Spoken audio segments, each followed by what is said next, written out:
Kita nggak mau kemarahan kita ini take over seluruh keberadaan kita. Tetapi kita tahu bahwa akal budi kita diberikan oleh Tuhan kepada manusia supaya kita dapat mengerti rencananya. Ya, kita perlu mengerti untuk mengerti jalan-jalan Tuhan, kita perlu membaca firman Tuhan, kita perlu punya komunitas.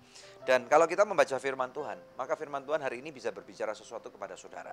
Mungkin Anda sudah enak sekali melihat orang itu, tetapi dengar baik-baik.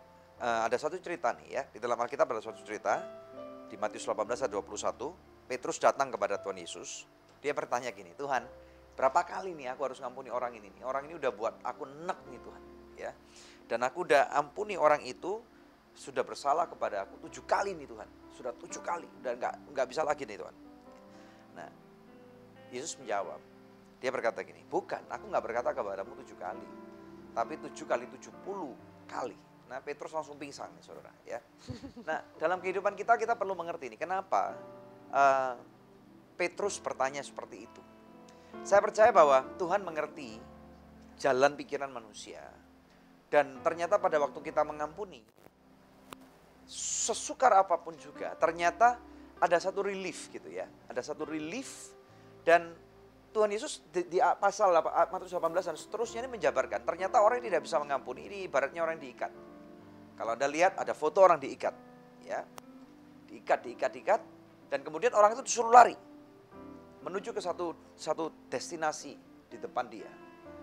Orang ini akan lompat-lompat gitu ya. Sesusah mungkin dia akan mencapainya. Dan sangat lambat mungkin dia jatuh berkali-kali. Nah ibaratnya ini adalah Anda yang tidak mau melepaskan pengampunan. Anda marah sekali gitu ya. Dan Tuhan berkata lepaskan pengampunan. 7 kali 70 bukan berbicara mengenai angkanya. Tetapi pikirkanlah apa yang Tuhan pikirkan. Kenakan pikiran Kristus. Nah pada waktu Anda mulai mengaminkan apa kata firman Tuhan. Dan Anda mulai berani untuk belajar. Tuhan aku tidak mampu. Tetapi engkau yang sanggup. Ajarkan kepadaku dan aku mau belajar untuk melepaskan pengampunan. Karena ini adalah perintah. Nah maka Roh Kudus akan membantu Anda. Dan Roh Kudus ini roh penolong yang baik. Akan membantu untuk melepaskan ikatan-ikatan Anda. Ikatan Anda mulai dilepas. Ikatannya mulai dilepas. Ya. Dan pada waktu ada ikatan terlepas, Anda terbebas. Ya. Dan Anda perlu tuntunan firman Tuhan. Untuk gak sampai lagi terikat. Pemirsa sekalian. Nah pada waktu itu Anda akan dapat melihat destinasi Tuhan yang sebenarnya. Anda akan lari dari poin A ke poin B dengan sekuat tenaga. Anda akan lari. Dan kemudian Anda akan tahu bahwa ternyata melepaskan pengampunan, keuntungan bukan pada pihak orang yang diampuni.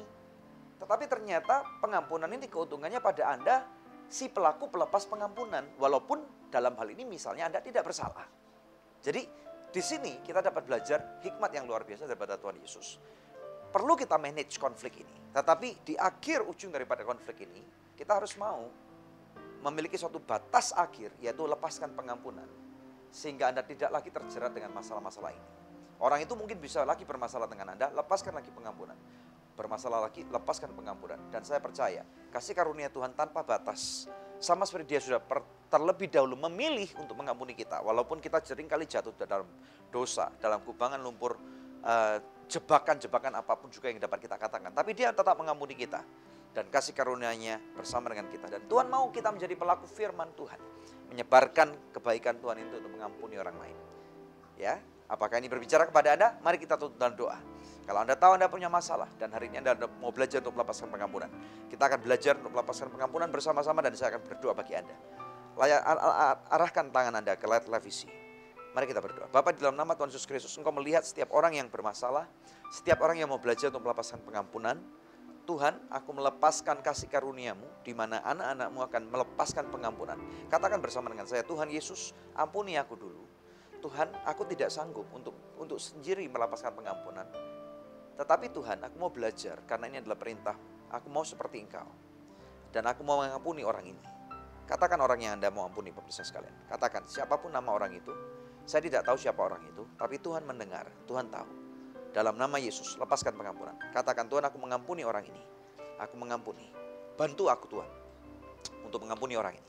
Di dalam nama Tuhan Yesus Kristus, semua ikatan dari musuh, aku patahkan di dalam nama Yesus. Dengan darah Yesus, engkau sembuh, engkau bebas dan pulih.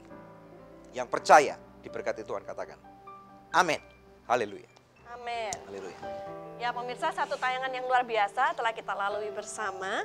Kami berharap saudara diberkati sama seperti kami juga diberkati di studio, dan sebentar lagi pasti tidak akan ada lagi konflik-konflik yang berkepanjangan, Daniel, ya dalam keluarga pemirsa. Pasti kita sudah dibekali dengan manajemen konflik yang baik, kita bisa menyelesaikannya.